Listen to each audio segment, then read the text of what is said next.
नमस्कार मित्रांनो, स्वागत आहे तुमचं आपल्या लोकप्रिय यूट्यूब चॅनलवरती। SM अकॅडमी या लोकप्रिय यूट्यूब चॅनलला सबस्क्राइब केलं नसेल तर विद्यार्थी मित्रांनो आताच सबस्क्राइब करा। अनुकंपा या भरतीमार्फत 10,000 जे जागा आहेत ते भरण्यात येणार आहेत। नेमकं अनुकंपा म्हणजे काय जाणून घेऊ या व्हिडिओच्या माध्यमातून। याच्या मार्फत पदभरती 10,000 जागा प्रसिद्ध होणार आहेत आणि राज्यातील शासकीय आणि निमशासकीय संस्थांमध्ये काय राज्यातील शासकीय संस्था असतात आणि काही निमशासकीय संस्था असतात।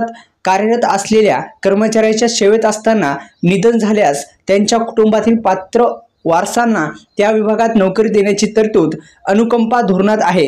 हे धोरण 1973 पासून लागू आहे। एकंदरीत आपण जर पाहिले तर अनेकांचे जे वडील असतील ते काय असतात की शासकीय किंवा निमशासकीय या संस्थेमध्ये कार्यरत असतात, काम करत असतात आणि काही कारणास्तव त्यांच्या कार्यरत असतानाच त्यांचा जे मृत्यू आहे, निधन आहे ते होतं आणि त्यांच्या कुटुंबाला पात्र वारसाला त्या विभागामध्ये नोकरी देण्याची तरतूद या धोरणाच्या मार्फत आहे। आणि याच धोरणाच्या माध्यमातून आता 10,000 जागाची जी जाहिरात आहे ती आता येणार आहे। एकंदरीत आपण जर पाहिलं तर या धोरणानुसार गट क आणि गट ड मधील पदांसाठी कर्मचाऱ्यांच्या कुटुंबांना ही सवलत मिळते। एकंदरीत आपण जर पाहिलं तर गट क्रमांक क आणि गट क्रमांक ड पदासाठी कर्मचाऱ्यांना कुटुंबांना ही सवलत मिळत असते। म्हणजे बऱ्याच काळापासून रखडलेल्या होत्या ह्या जे जाहिराती आहेत त्या, आणि जागा सुद्धा निघत नव्हत्या।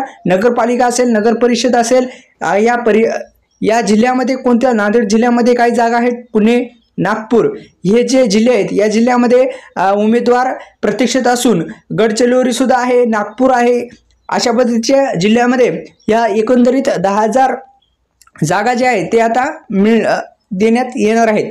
एकंदरीत महत्त्वपूर्ण असा व्हिडिओ होता। अनेक जणांना माहिती नव्हतं की अनुकंपा विभागामध्ये नेमक्या जाहिरात निघणार आहेत, पण अनुकंपा म्हणजे काय हे आपल्याला माहिती नव्हतं। त्यामुळे व्हिडिओ आवडल्यास लाईक करा, चॅनलला सबस्क्राइब करा।